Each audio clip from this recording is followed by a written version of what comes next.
Bom, pessoal, então agora dando sequência, nossa última videoaula é explicando os cálculos sobre gravimetria. Olha só esse exemplo aqui.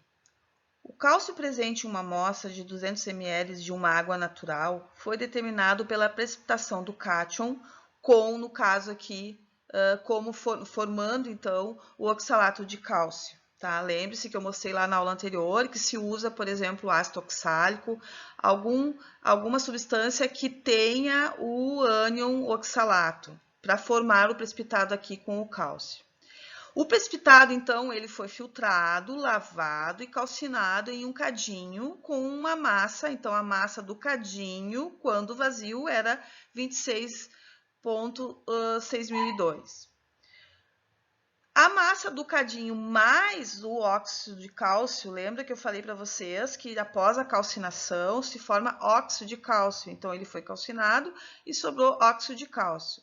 O MM do óxido de cálcio é 56,0,8. O MM, lembre-se que é a massa molar, tá? A massa de 1 mol da substância que a gente calcula, ou no caso, pela soma das massas individuais, tá? E aí foi pesado novamente esse cadinho e se obteve uma massa de 26,7134 gramas. Está pedindo então para calcular a concentração de cálcio nessa água em 100 ml de água. Então, quantas gramas tem desse cálcio nessa água em 100 ml dessa água? Ok? Então, antes da gente poder calcular, pessoal, a gente tem que, a primeira coisa é fazer a reação. A reação é essa aqui, ó. A reação nós temos o oxalato de cálcio, que foi o precipitado formado, que foi lavado, secado, e depois se calcinou, onde formou o carbonato de cálcio, e aí continuou aquecendo até formar o óxido de cálcio. O óxido de cálcio é o que nos interessa, ok? Que é o que foi dito aqui, que foi obtido lá no finalzinho, depois da calcinação, que foi o valor aqui, ó, de 26,7134. Bom, então vamos à resolução desse problema. Bom, primeiro passo, pessoal, nós temos que saber exatamente a massa de oxalato de cálcio. Por quê? Porque aquela massa que foi dada é a massa do cadinho mais o oxalato. Mas a gente tem a massa do cadinho sozinho, vazio, ou seja, sem nada dentro. Então, diminuindo um do outro, a gente tem a massa somente de oxalato, que é o que nos interessa para os cálculos, ok? Então, essa é a massa que foi obtida após se fazer todo aquele processo de precipitação, lavagem, filtragem, secagem e calcinação, ok? Nós temos que lembrar que se nós temos óxido de cálcio, se a gente fosse, por exemplo, separar os ânions dos íons, os cátions dos ânions, a gente teria os íons Ca2+, que é os íons cálcio, e os íons oxigênio, que não estão aparecendo aqui. Mas a gente poderia estar separando. O que nos interessa é só o cálcio, então não nos interessa o oxigênio. Porque o problema estava me perguntando lá qual é o teor de cálcio na amostra, ok? Então, se eu for fazer uma relação estequiométrica, se eu tenho, lembre-se que 1 mol quer dizer aquele númerozinho que está lá na frente da substância. Se eu tenho 1 mol de do óxido de cálcio, que é CaO, eu também tenho 1 mol de íons cálcio ou cátion cálcio aqui, que é o Ca2+. Então, 1 para 1, porque quando não tem número nenhum aqui, eu já expliquei para vocês que é 1 mol para 1 mol. Então, 1 mol de óxido de cálcio me formaria 1 mol de cálcio puro, no caso, somente cálcio, que é o que nos interessa, tá? Lembre-se, quando eu falei lá de concentração de solução, eu falei que o número de móis é a massa sobre o MM. A massa, eu posso isolar isso aqui, eu poderia então ter o número de móis vezes o MM. Então, N é o número de móis, M é a massa e MM é a massa molar, tá? Então, se eu tenho, isso aqui é o número de móis, eu posso simplesmente, então, pegar esse número de móis e multiplicar pelo MM daquela substância e eu vou obter a massa. Então, eu poderia até fazer uma regra de 3. Se em 1 mol eu tenho qual é a massa molar de Ca do óxido de cálcio? A massa molar do óxido de cálcio é 40,08. como a gente já havia visto lá no enunciado, ok? Então, eu posso dizer, se um mol de óxido de cálcio corresponde a 40,08, né? Eu posso, então, pegar esse mol e multiplicar por 40,08, eu vou ter a massa. Então, na verdade, eu tenho aqui 1 mol vezes o mm do carbonato de cálcio, tá? Desculpa, do óxido de cálcio, corresponde a 1 mol vezes o mm só do cálcio. E qual foi a massa de óxido de cálcio que foi obtida lá no exercício, ou seja, no teste? Foi esse valor aqui, ó. Então, se eu tivesse 1 mol, no caso, essa massa, que é 0,1132, eu vou multiplicar pelo mm do cálcio somente, puro, que é 40,08, e vou dividir pelo mm do óxido de cálcio. Então, tá aqui, ó. Eu vou pegar o 0,1132, que é a massa só de óxido de cálcio, que foi obtido lá no exercício, vezes o mm só de cálcio, e vou dividir pelo mm do óxido de cálcio, que é 56,08. E vou, então, obter um valor de 0,0809 gramas. Então, isso seria a quantidade de cálcio que tem nesse óxido de cálcio encontrado. Essa quantidade de cálcio seria para 200 ml de água. Lembre-se que lá no enunciado foi dito que foi pego 200 ml. Mas se eu quiser para 100 ml, é só fazer uma regra de 3. Então, essa quantidade de massa vai ser vezes 100 dividido por 200. Então, a quantidade de massa obtida só de cálcio naquela quantidade inicial lá de óxido de cálcio é 0,0809 vezes 100, porque o exercício quer saber para 100 ml e não para 200. Dividido por 200. Isso, na verdade, vai ser a metade do valor. Então, o valor encontrado é 0,0405 gramas de cálcio em cada 100 ml de amostra. Esse outro exemplo, pessoal, já é uma situação em que nós temos um minério de ferro, que ele é composto por óxido de ferro 3, aqui no caso Fe3O4, tá? Ele foi dissolvido uma quantidade de 1,1324 gramas em ácido clorídrico concentrado.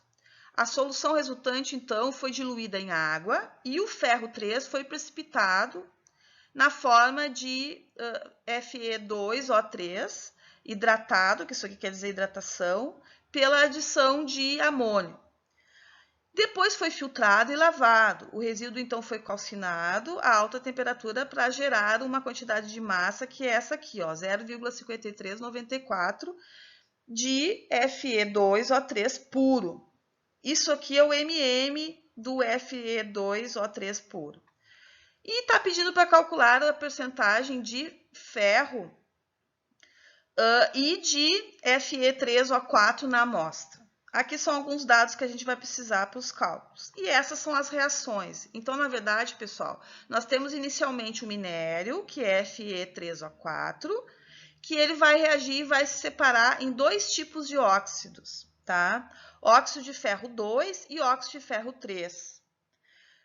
Esse óxido de ferro 3, por exemplo, ele pode se separar somente em ferro e oxigênio.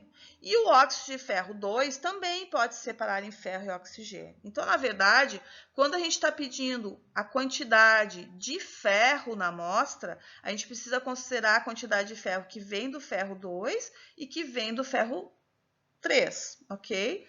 Mas também a gente pode calcular a quantidade de Fe3O4 na amostra, porque a gente tem que considerar que esse minério aqui, ele é um minério impuro, ou seja, não tem somente Fe3O4 nesse minério, tem alguns outros materiais aqui que não vão participar da reação, por isso que a gente diz que é um minério impuro, que tem impurezas ou interferentes, ok?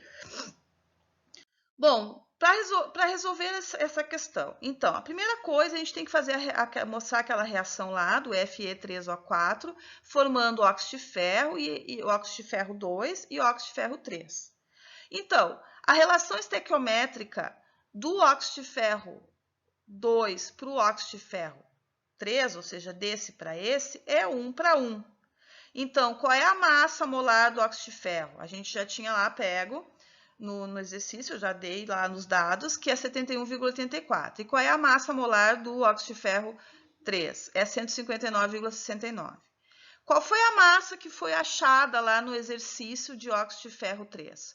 0,5394. Então, fazendo essa regra de 3 aqui, eu consigo descobrir quanto eu tenho de óxido de ferro 2. Depois, eu vou ter, então, a relação, eu posso fazer a relação somente do óxido de ferro 2, formando ferro e oxigênio. E daqui, fazendo essa relação estequiométrica, que é 2 para 2, eu consigo achar só quanto tem de ferro nesse óxido de ferro. Depois eu posso fazer a mesma coisa para o óxido de ferro 3. O óxido de ferro 3, quando ele se dissocia em íons, vai formar ferro e oxigênio. A relação estequiométrica é 2 para 4 para 3. Então, 2 mol de óxido de ferro 3 para 4 mol de ferro.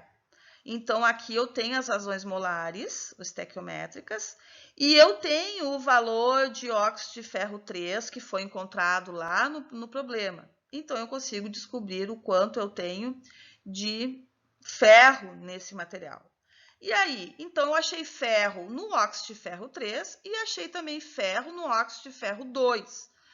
Como o problema quer saber a quantidade de ferro em tudo, então eu tenho que somar esse com esse, eu vou obter então a quantidade em gramas de ferro, considerando o que tem lá no óxido de ferro 2, e no óxido de ferro 3.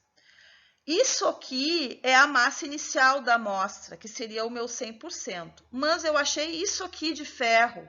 Então, eu fazendo essa relação de regra de 3 aqui, eu consigo descobrir quanto eu tenho só de percentual de ferro na amostra.